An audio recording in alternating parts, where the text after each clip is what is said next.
Assalamu alaikum. Welcome back to this lecture series on Advanced Web Application Development.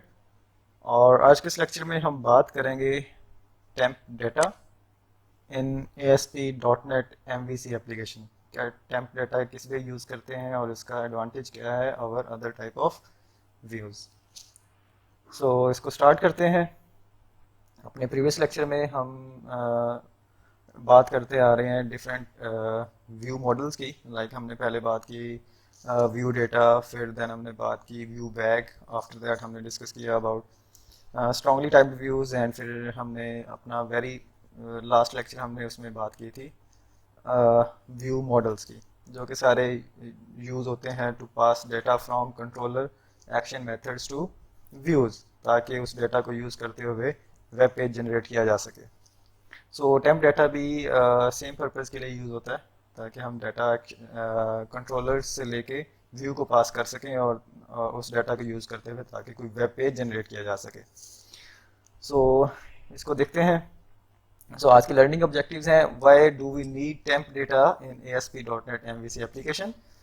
हम temp data use क्यों करते हैं, इसका exactly मतलब क्या है, या what exactly is temp data in MVC, how to use temp data in MVC, and how to pass and retrieve data from temp data in MVC application, and at the end how to retain temp data values in the consecutive request. Start करते हैं। As we already discussed in our previous lectures, we can use view data, view bag and strongly typed model to pass the data from a controller action method to view। कि हम previous lectures में बात करते आ रहे हैं different type of view mechanisms की, ताकि हम डेटा पास कर सकें from controller action method to view. उसी पर्पस के लिए आज हम टेम्प डेटा की बात करेंगे। Now we will see another approach to send the data from the controller action method to a view using the temp data. The limitation of both view data and view bag is that they are limited to one HTTP request only. So if redirection occurs, then their values become null, means they will lose the data they hold. इसका मतलब क्या है? पहली बात कि redirection क्या है? Redirection actually HTTP allows servers to redirect a client request to a different location. Means कि एक HTTP रिक्वेस्ट में क्या होता है, हो सकता है कि उसमें कोई रीडायरेक्शन इन्वॉल्व हो। जब आप कोई HTTP रिक्वेस्ट एंटर करते हैं अपने ब्राउजर के ऊपर, तो at that time server sometimes क्या करता है, उस रिक्वेस्ट को, एक रिक्वेस्ट आपने की सर्वर को, तो हो सकता है वो सर्वर क्या करे, उस डायरेक्शन को रीडायरेक्ट कर दे किसी और लोकेशन के ऊपर। रीडायरेक्शन यूज होती है मोस्टली अगर एप्लीकेशन में एप्लीकेशन के डिफरेंट पार्ट्स के ऊपर नेविगेशन के लिए यूज होती है। ठीक है, आपने कोई रिक्वेस्ट की और एप्लीकेशन क्या करती है, उसको अपने डिफरेंट कंपोनेंट्स या डिफरेंट पार्ट्स में नेविगेट करने के लिए हो सकता है उस आपकी उस रिक्वेस्ट को रीडायरेक्ट कर दे टू अनदर लोकेशन। और इसकी एक और एग्जांपल भी हो सकती है कि कोई डोमेन इनएक्टिव हो गई है, या डाटा किसी एक URL से दूसरी URL पे शिफ्ट कर दिया गया है, तो हो सकता है कि आप पहले वाली URL के ऊपर रिक्वेस्ट कर रहे हैं, लेकिन वहाँ से डाटा अब उठा के वो किसी और URL के ऊपर उसको रिप्लेस कर दिया गया। जो ऑर्गेनाइजेशन हैं या जो वेबसाइट डेवलपर हैं, वो क्या करते हैं कि पहले वाले एक्टिव URL को इनएक्टिव करने के बजाय उसके ऊपर रीडायरेक्शन डाल देते हैं। ठीक है, ताकि अगर कोई इस URL को भी रिक्वेस्ट करे तो उसको रीडायरेक्ट किया जा सके on the new URL of that content. ठीक है, दैट्स व्हाई ये होती है रीडायरेक्शन। और रीडायरेक्शन को HTTP रिक्वेस्ट की जो रीडायरेक्शन है उसको व्यू डेटा या व्यू बैग सपोर्ट नहीं करते। In many real-time scenarios, we may need to pass the data from one HTTP request to the next subsequent HTTP request. In that cases, view data या view bag use नहीं होते। For example, we need to pass the data from one controller to another controller or one action method to another action method within the same controller. इसकी example दी जा रही है कि हो सकता है कि आपने जो एप्लीकेशन क्रिएट की है उसमें डाटा आप एक कंट्रोलर से दूसरे कंट्रोलर को पास करना चाह रहे हैं, या एक ही कंट्रोलर के अंदर एक एक्शन मेथड से दूसरे एक्शन मेथड को डाटा पास करना चाह रहे हैं। तो वो काम हम करने के लिए यूज करते हैं टेम्प डेटा, और इसके लिए व्यू बैग या व्यू डेटा या स्ट्रॉन्गली टाइप्ड व्यूज यूज नहीं कर सकते हम लोग। ठीक है। सो जैसे ही हमने लेक्चर स्टार्ट किया था इस सीरीज के ऊपर, तो हमने बात की थी कि जैसे जैसे हम इनको डिस्कस करते जाएंगे तो आपको पता चलता जाएगा कि हमने कौन से सिनेरियो में कौन सी मैकेनिज्म या कौन सा अप्रोच हमने यूज करनी है। लाइक व्यू डाटा कब यूज करना है, व्यू बैक कब यूज करना है, व्यू मॉडल या टेम्प डाटा हम कब यूज कर सकते हैं। So here is the scenario where we can use temp data. So the temp data in ASP.NET MVC is one of the mechanism to pass the small amount of temporary data from a controller to a view, as well as from a controller action method to another action method, either within the same controller or to the different controller. Means कि temp data हम use करते हैं जो कि क्या करता है, हमारे डेटा को पास करता है कंट्रोलर से एक्शन मेथड को या कंट्रोलर से किसी दूसरे कंट्रोलर को, या एक ही कंट्रोलर के एक एक्शन मेथड से दूसरे एक्शन मेथड तक, और वो जो डेटा होता है उसको टेम्परेरी तौर पे अपने अंदर सेव करता है, उसको एक जगह से दूसरी जगह पास करने के लिए। So temp data value becomes null once the subsequent request is completed by default. So temp data के अंदर जो डाटा सेव होता है टेम्परेरी डाटा, वो उसको डिस्कार्ड कर देता है बाय डिफॉल्ट जैसी उसकी जो सब्सिक्वेंट रिक्वेस्ट होती है वो फुलफिल होती है। लेकिन अगर आप चाहते हैं कि वो डाटा टेम्प डाटा के अंदर स्टोर रहे, तो उसके लिए आप कमांड दे सकते हैं टेम्प डाटा डॉट की फंक्शन के थ्रू। ठीक है, इसको हम यूज करना भी सीखेंगे किस तरह से यूज करते हैं। So if you have a look at the definition controller class, then you will find the following signature of the temp data property, like it is a dictionary, और ये क्या करती है, getter and setter के through अपनी values को maintain करती है और रिटर्न करती है। As you can see in the above image, the return type of the temp data is temp data dictionary. So let us see the definition of the temp data dictionary class. ये क्या है जी, ये एक string receive करती है और एक object, ठीक है, as a input parameter. Means ये वही जैसा कि हम बात करते हैं व्यू डाटा या व्यू बैक के अंदर कि स्ट्रिंग आपकी कोई की होती है और ऑब्जेक्ट आपके पास क्या है, कोई मॉडल ऑब्जेक्ट होता है। ठीक है, so as you can see the temp data dictionary class implements the iDictionary interface, so we can say that the temp data in ASP.NET MVC is a dictionary object. ठीक है, so it is a dictionary object, so it is going to store the data in the form of key value pairs, जहाँ पे की आपकी string को represent कर रही है और वैल्यू आपके कोई मॉडल ऑब्जेक्ट हो सकता है। ठीक है, so the most important point that you need to remember is as to stores the data in the form of an object. So while retrieving the data from temp data, क्या required है हमें, type casting, जैसा कि हमने view data के अंदर बात की थी कि जब हम कोई डाटा पास करते हैं टेम्प डाटा को, तो अगर वो स्ट्रिंग है तो हमें टाइप कास्टिंग की जरूरत नहीं होगी। लेकिन अगर हम कोई स्ट्रिंग के अलावा कोई चीज़ पास कर रहे हैं, लाइक इस सिनेरियो के अंदर हम क्या पास कर रहे हैं, कोई ऑब्जेक्ट पास कर रहे हैं, सो ऑब्जेक्ट को टेम्प डाटा को पास करने के लिए हमें क्या करना पड़ेगा, हमें टाइप कास्टिंग करनी पड़ेगी टू इट्स रेलेवेंट टाइप। ठीक है, जो कि टेम्प डाटा है। So if you are accessing string value from the temp data, then it is not required to typecast. अगर string है तो आप typecast नहीं करेंगे, but it is mandatory to typecast explicitly to the actual type if you are accessing data other than the string type from the temp data. So अगर other than कोई string type है, कोई complex data type है या कोई और है string के अलावा है, तो आप उसको क्या करेंगे, temp data के अंदर उसको कन्वर्ट करेंगे, देन वो उसकी वैल्यू को रिसीव करेगा। सो सिंटैक्स क्या है, to store the data in temp, तो ये अगर स्ट्रिंग है तो इसको एज इट इज पास कर देंगे लाइक टेम्प डेटा, और इसको आपने कुछ नाम दिया लाइक योर डेटा, और उसको आप ये स्ट्रिंग पास कर रहे हैं। बट अगर आप टेम्प डेटा में अदर देन स्ट्रिंग कोई चीज़ पास करना चाह रहे हैं, तो आप उसको पहले क्या करेंगे, इसको कन्वर्ट करेंगे और फिर उसको पास करेंगे।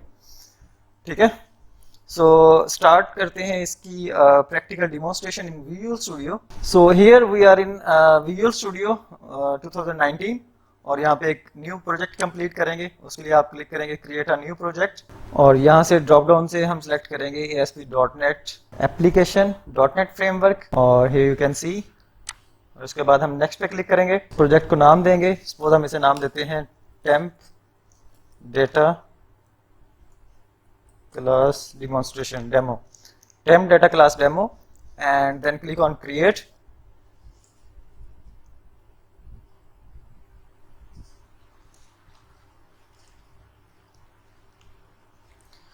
और यहाँ से आप एम्प्टी सिलेक्ट करेंगे और इसके साथ add folders and core references में एमवीसी को चेक करेंगे and then click on create.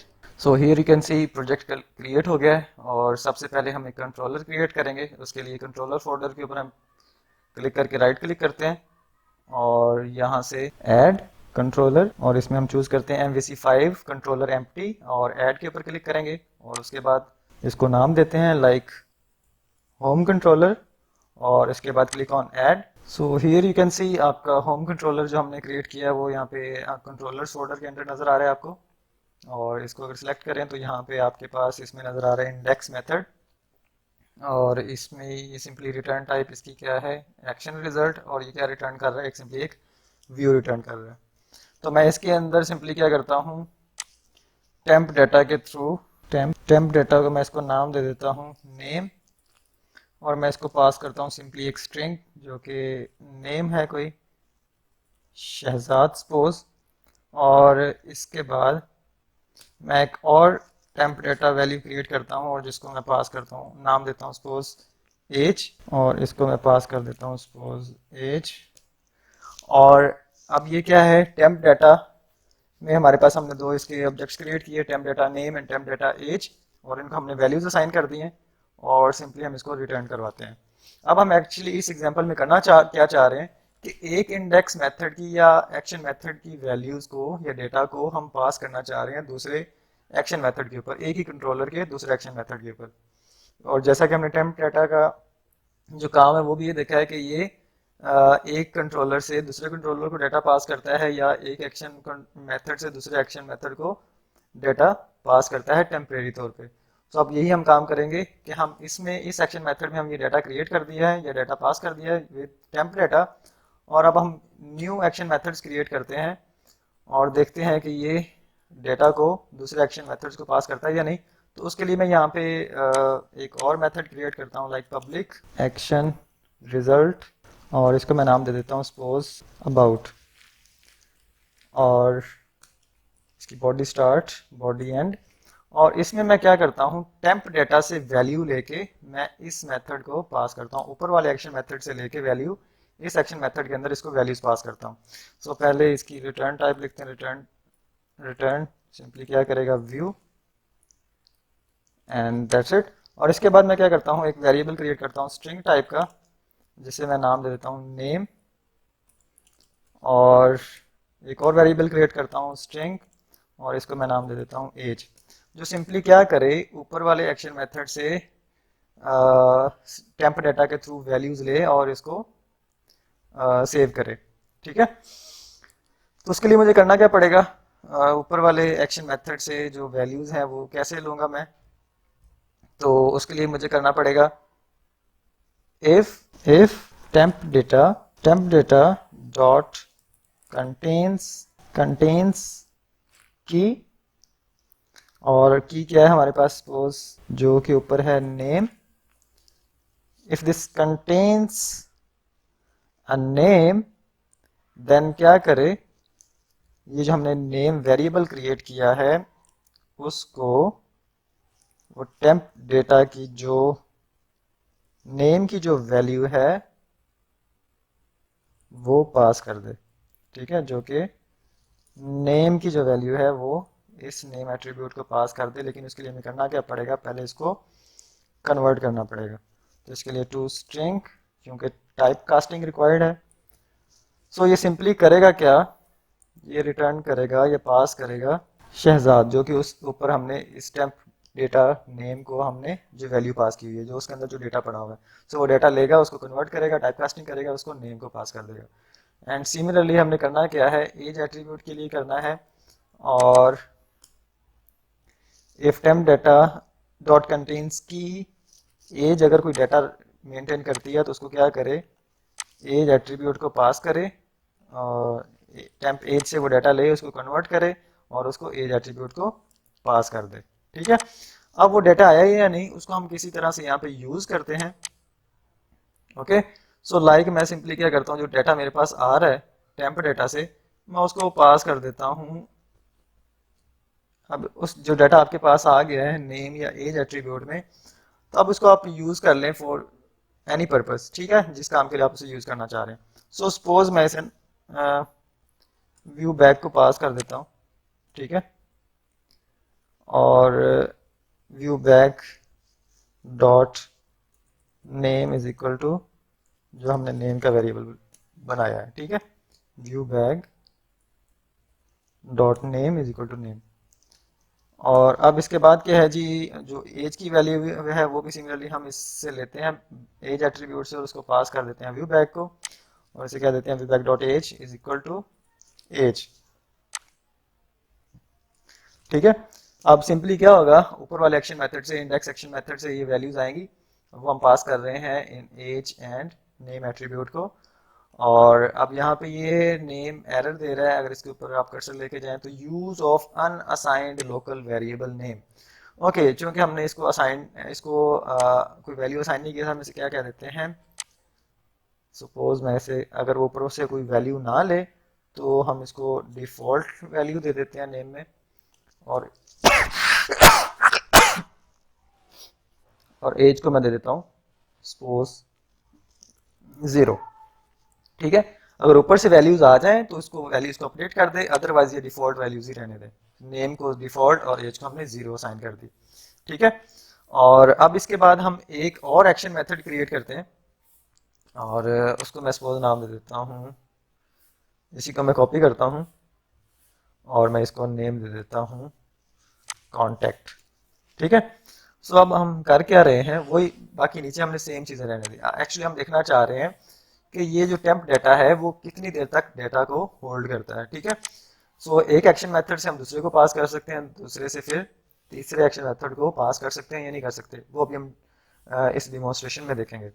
अब इसको हमने करना क्या है, ये 3 एक्शन मेथड क्रिएट कर लिए हैं, इनको विजुलाइज करने के लिए, इनके डेटा को विजुलाइज करने के लिए हमें क्या करना पड़ेगा, इनके करस्पॉन्डिंग व्यूज क्रिएट करने पड़ेंगे। तो उसके लिए मैं क्या जाऊंगा, व्यूज के अंदर जो कंट्रोलर का नाम है होम, उसके ऊपर राइट क्लिक करके मैं क्या करूंगा, व्यूज ऐड करूंगा। तो उसके लिए ऐड के ऊपर क्लिक करेंगे, और ऐड के बाद व्यू, और इस हर एक एक्शन मेथड के करस्पॉन्डिंग हम क्या करते हैं, इनका व्यू क्रिएट करते हैं, ठीक है।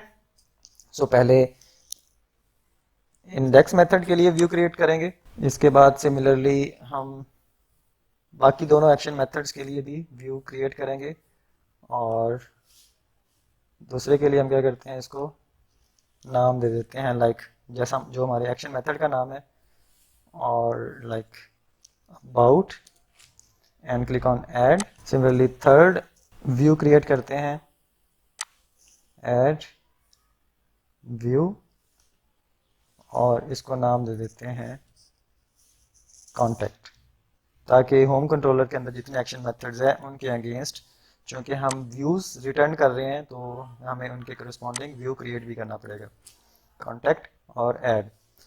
अब वो जो डेटा इन एक्शन मेथड्स के अंदर पड़ा हुआ है, वो इन व्यूज के अंदर यूज कैसे करना है, अब हम जो काम करते हैं वो उसके करस्पॉन्डिंग करेंगे। अब अगर हम बात करें इंडेक्स एक्शन मेथड की, तो इंडेक्स मेथड के अगर आप ऊपर जाके देखें एक्शन मेथड में, कंट्रोलर में, तो होम कंट्रोलर में अगर देखें तो यहाँ पे उसका डाटा क्या पड़ा हुआ है, टेम्प डेटा नेम पड़ा हुआ है एंड टेम्प डेटा एज। सो हम इस डेटा को यूटिलाइज करके कोई व्यू या वेब पेज जनरेट करना चाह रहे हैं, तो हम सिंपली क्या करते हैं, तो सबसे पहले हम इसका क्या करेंगे, टाइटल, और टाइटल यहाँ पे व्यू बैक के थ्रू आ रहा है, सो व्यू बैक टाइटल, और इसको हम नाम देते हैं इंडेक्स, इसको एज इट इज रहने देते हैं। इसके बाद इसका लेआउट सेट करते हैं, तो सिंपलिसिटी के लिए आप layout is equal to null ही रहने दें, ठीक है। और अदरवाइज अगर आपके पास कोई लेआउट वैल्यू कोई फाइल पड़ी हुई है तो आप उस लेआउट भी सेट कर सकते हैं। लाइक अगर हम यहाँ पे शेयर्ड फोल्डर में जाएं तो आपको यहाँ पे एक नजर आ रही है file underscore layout dot CSHTML, जो कि ASP.NET की तरफ से डिफॉल्ट लेआउट फाइल है। सो नल के बजाय चले हम इसको यूज कर लेते हैं, ये जो लेआउट CSHTML फाइल है। सो उसके लिए हमें क्या करना पड़ेगा, एक्चुअली ये फाइल ओपन करना शुरू कर दी उसने। ओके, इसको क्लोज करते हैं और इसको लेआउट सेट कर देते हैं, यहाँ पे नल के बजाय कर देते हैं हम सपोज इस का एड्रेस दे देते हैं कि वो लेआउट सेट करे। तो उसके लिए हमें क्या करना पड़ेगा, लेआउट व्यूज और व्यूज में क्या है जी, शेयर्ड फोल्डर है, और उसमें क्या है, जो फाइल पड़ी हुई है उसका नाम दे देते हैं layout .cshtml। ठीक है, अब वो जो लेआउट होगा वो यहाँ से उठाएगा, उसके करस्पॉन्डिंग करेगा। इसके बाद हमने क्या करना है, डॉक टाइप और विच इज HTML, एंड इसके बाद HTML स्टार्ट करते हैं, और देन इसकी हेड, और इस हेड में हम क्या करते हैं, लाइक मेटा और नेम इज इक्वल टू, इसको क्या देते हैं, viewport, and then content is equal to width is equal to device width, and okay. इसके बाद पेज टाइटल दे देते हैं इसे, और इसके लिए हमें क्या करना पड़ेगा, टाइटल, और इसको दे देते हैं लाइक इंडेक्स मेथड, जो कि आपको उस वेब पेज के टैब के ऊपर नजर आएगा। So that is index method, that is the head part of the HTML page. इसके बाद हम इसकी बॉडी सेट करते हैं। ओके, इस बॉडी में हम क्या करते हैं, सिंपली वो डाटा लेते हैं जो कि वहां से आ रहा है, और उसको यहाँ से एक्शन मेथड से आएगा, और उसको यहाँ से यहाँ पे यूज करके उसको विजुअलाइज कर देते हैं या वेब पेज क्रिएट कर देते हैं। तो so that is the body part of the HTML page. तो यहाँ हम सिंपली क्या करते हैं, एक हेडर क्रिएट करते हैं, और इसको हम सपोज होम कंट्रोलर के अंदर जाके एक व्यू बैग क्रिएट कर देते हैं हेडर के नाम का। सो मैं यहाँ पे क्या करता हूँ, ये टेम्प डाटा के साथ साथ वो क्या करे, ये वैल्यूज भी उठाए, view bag dot header is equal to, मैं ऐसे कह देता हूँ testing index method, okay, and semicolon. Okay, इसको मैं कॉपी करके स्टार्ट पे रख देता हूँ, और हर एक मेथड के अंदर मैं इसको ये भी पास कर देता हूँ। Okay, testing about method, and यहाँ पे इसको कह देते हैं टेस्टिंग कॉन्टेक्ट मेथड। ठीक है, सो इंडेक्स के ऊपर जाते हैं और इसको यूज करते हैं, at index view bag dot header नाम दिया है हमने इसे, और इसके बाद जो व्यू नेम और व्यू बैग नेम, और जो यहाँ पे आपको नजर आ रहा है होम कंट्रोलर में, ये हमने डिस्प्ले करवा दिया, इंडेक्स मेथड में ये हमने यूज कर लिया। इसके बाद हमने टेम्प डाटा नेम और टेम्प डाटा एज को यूज करते हुए डिस्प्ले करवाना है इसको। तो उसको हम सपोज एक टेबल के अंदर शो करवा देते हैं कि ये डाटा, लाइक उसके लिए हम क्या करते हैं, टेबल क्रिएट करते हैं, टेबल, और इसके अंदर मैं सिंपली पहले क्या करता हूँ, इसमें मैं इसकी सेल को नाम देता हूँ नेम, और इसको मैं पास कर देता हूँ वो जो डेटा आएगा कहाँ से, टेम्प डेटा नेम से, टेम्प डेटा नेम। ठीक है, लेकिन हमने इसको यूज कैसे करना है, ऐड सिंबल के साथ। ठीक है, सिमिलरली अब हमने एक और रो क्रिएट करनी है टेबल के अंदर, और इसमें हमने क्या करना है, एज, और यहाँ पे टेम्प डेटा एज के अंदर जो डेटा पड़ा हुआ वो लेना है। ठीक है, so this is all about index, view of index action method. Similarly हमने यही काम करना है अबाउट एक्शन मेथड के लिए, और मैं इसको यहाँ पे पेस्ट करता हूँ, और यहाँ पे इसके अकॉर्डिंग जो मॉडिफिकेशन है वो करनी है, मैं इसको नाम दे देता हूँ अबाउट टाइटल, और यहाँ पे सिमिलरली इसका वेब पेज का हेडर आ जाएगा व्यू बैग के थ्रू। लेकिन अब यहाँ पे डाटा हमने टेम्प डाटा के थ्रू नहीं लेना, बल्कि जो हमने होम कंट्रोलर के अंदर, यहाँ से अगर आप देखें एक्शन इंडेक्स एक्शन मेथड के अंदर डाटा टेम्प डाटा के थ्रू लिया है, और यहाँ पे हम उसको पास कर रहे हैं नेम और एज एट्रीब्यूट को। सो अब यहाँ पे हमने ये नेम और एज पास कर दिया बैक डॉट नेम और व्यू बैक डॉट एज में। सो हम यहाँ पे अबाउट और कॉन्टैक्ट में हम यूज करेंगे इसके through view back dot name and similarly view back dot age. ठीक है, मतलब कि वो इंडेक्स एक्शन मेथड से डेटा लेगा टेम्प डेटा से, और temp data name and temp data age के थ्रू, और फिर उसको हम यहाँ पे पास किया नेम एंड एज एट्रीब्यूट को, और फिर उस नेम एंड एज एट्रीब्यूट को यूज करते हैं हमने व्यू बैक क्रिएट किया, view back dot name and view back dot age, और अब हम इसको यूज कर रहे हैं अबाउट मेथड के अंदर, एंड सिमिलरली इसको हम यूज करेंगे कॉन्टैक्ट मेथड, मतलब अदर जो एक्शन मेथड हैं उसके अंदर हम इसको यूज करेंगे। तो मैं इसी को कॉपी करता हूँ और इसको पेस्ट करता हूँ कॉन्टैक्ट में भी, और यहाँ पे भी हम इसके करस्पॉन्डिंग कुछ चेंजेस कर देंगे, लाइक कॉन्टैक्ट इसका टाइटल है, और सिमिलरली यहाँ पे इसका पेज टाइटल भी चेंज कर देते हैं, दैट इज कॉन्टैक्ट मेथड, और सिमिलरली अबाउट में भी हमने यही चेंजिंग करनी थी, और दैट इज अबाउट मेथड। ठीक है, so all set for this example. So अगर हम इसको समराइज करें तो अभी तक हमने क्या किया, सबसे पहले हमने एक कंट्रोलर क्रिएट किया और जिसके अंदर हमने एक इंडेक्स मेथड क्रिएट किया है, फिर एक अबाउट मेथड क्रिएट किया है, एंड देन एक कॉन्टैक्ट मेथड क्रिएट किया, एक्शन मेथड। अब इंडेक्स मेथड में हमने टेम्प डेटा को दो उसके इंस्टेंस क्रिएट किए, एक नेम के नाम से और दूसरा एज के नाम से, और नेम में हमने एक स्ट्रिंग पास कर दी एंड एज में हमने एक इंटीजर वैल्यू पास कर दी है।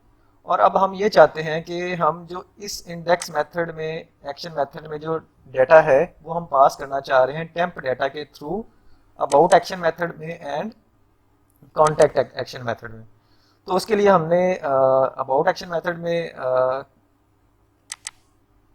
दो वेरिएबल क्रिएट किए, एक स्ट्रिंग टाइप का विच इज नेम, और दूसरा हमने क्रिएट किया इंटीजर टाइप का विच इज एज।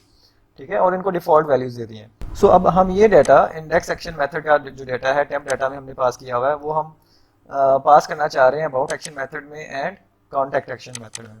तो उसके लिए हमने यहाँ पे एक स्ट्रिंग टाइप का एक नेम वेरिएबल क्रिएट किया, फिर इंटीजर टाइप का एक एज एट्रीब्यूट क्रिएट किया और इनको डिफॉल्ट वैल्यूज दे दिए। इसके बाद हम यहाँ नीचे क्या कर रहे हैं, जो टेम्प डेटा की वैल्यू है वो लेके हम पास कर रहे हैं कन्वर्ट करके नेम एट्रीब्यूट को एंड सिमिलरली एज एट्रीब्यूट को। सो एज पे यहाँ पे ये एरर दे रहा है, तो इसके लिए हमें क्या करना पड़ेगा, इसको एक्चुअल कन्वर्ट करना पड़ेगा, टाइप कास्टिंग करनी पड़ेगी int into parse. Okay, so that's it.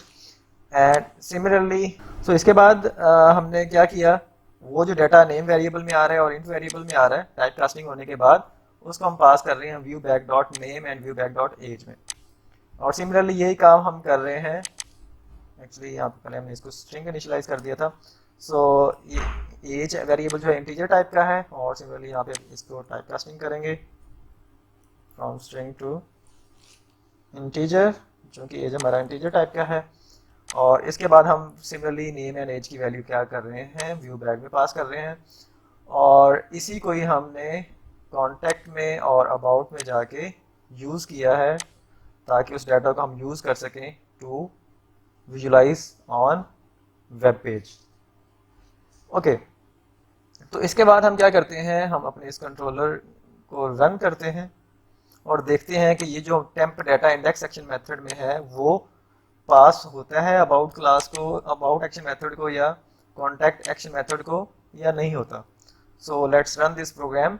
So here you can see the output. यहाँ पे पहले वो व्यू बैक डॉट हेडर आ रहा है इंडेक्स एक्शन मेथड का, जो कि by default index method call हुआ है, और इसके बाद नेम की वैल्यू आ रही है जो टेम्प डेटा नेम में पास की थी हमने, फिर टेम्प डेटा एज में जो वैल्यू पास की थी वो आ रही है। सो सिमिलरली अगर हम इसको कॉल करें विद होम इंडेक्स के साथ तो हमारी आउटपुट सेम रहेगी, और सिमिलरली अगर हम इसको अबाउट एक्शन मेथड के साथ कॉल करें तो देखते हैं क्या आंसर आता है। सो यहाँ आप देख सकते हैं कि यहाँ पे डिफॉल्ट वैल्यू आ रही है व्यू बैक डॉट नेम, और यहाँ पे 0। एक्चुअली यहाँ पे मिस्टेक है, देखते हैं इसको इसके अबाउट मेथड में कि हमने क्या पास किया हुआ है। अबाउट मेथड में देखें तो यहाँ पे क्या आ रहा है, view back dot name. Actually यहाँ पे हमने देना था इसे ऐट के साथ, ठीक है। सो दैट्स वाई ये वो वहाँ पे view back dot name display करवा रहा है। सो अगर हम इसको देखें कॉन्टेक्ट एक्शन मेथड में और इंटर करें तो यहाँ पे भी आपकी यही आउटपुट आ रही है। हेडर आपका चेंज हो रहा है लेकिन जो वैल्यूज हैं वो डिफॉल्ट जो वैल्यूज दी थी वो आ रही हैं, ठीक है। यहाँ पे डिफॉल्ट नहीं आ रहा चूंकि हमने उसको अभी रीसेट किया है।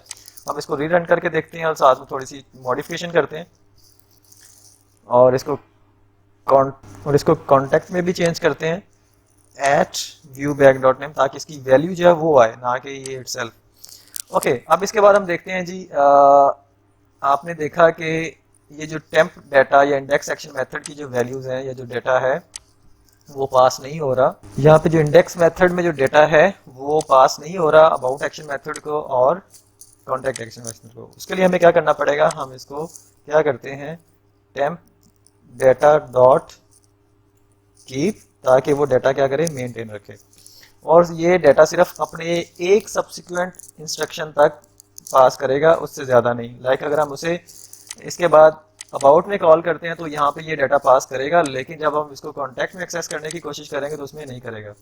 लेकिन अगर हम इसको एक्सेस ही पहले इंडेक्स के बाद पहले एक्सेस ही कॉन्टैक्ट में करते हैं तो कॉन्टैक्ट में करेगा, लेकिन उसके बाद अगर हम रिक्वेस्ट देते हैं अबाउट के एक्शन मेथड के लिए तो ये अबाउट में कॉल नहीं होगा। चलें इसको एग्जीक्यूट करके देखते हैं। सो यहाँ आप देख सकते हैं कि इंडेक्स मेथड कॉल हुआ है बाय डिफॉल्ट और उसकी वैल्यूज आ रही हैं। इसके बाद हम इसे चेंज करते हैं सपोज होम। चलो एक बार इसे इंडेक्स के साथ ही कॉल करके देखते हैं। सो ये सेम आउटपुट आ रही है। इसके बाद अगर हम एक्शन मेथड चेंज करें, अब यहाँ पे बात नोट करने वाली है कि टेम्प डाटा में हमने keep temp data dot keep की इंस्ट्रक्शन दिया, वो क्या करेगा टेम्प डाटा की वैल्यू को मेंटेन करेगा बस सिर्फ एक नेक्स्ट इंस्ट्रक्शन के लिए। अब नेक्स्ट इंस्ट्रक्शन में अगर हम लोग नेक्स्ट रिक्वेस्ट में अगर हम अबाउट कॉल करते हैं तो अबाउट में ये डाटा पास करेगा और इसके बाद अगर हम कॉन्टैक्ट को करते हैं तो फिर वो थर्ड जो सेकंड नेक्स्ट इंस्ट्रक्शन होगी उसमें नहीं करेगा। अब बात यहाँ पे करने वाली ये है कि अगर आप पहले कॉन्टैक्ट को कॉल कर लेते हैं एक्शन मेथड को तो कॉन्टैक्ट में पास कर देगा, लेकिन अगर आप पहले अबाउट को कॉल कर लेते हैं तो अबाउट में पास, मतलब जिसको आप पहले जो HTTP रिक्वेस्ट देंगे उसमें पास करेगा और सेकंड जो देंगे उसमें पास नहीं करेगा। लाइक मैं पहले अबाउट के थ्रू देता हूँ तो here you can see about method call हुआ है और उसमें ये वैल्यूज पास हो रही हैं टेम्प डाटा के थ्रू।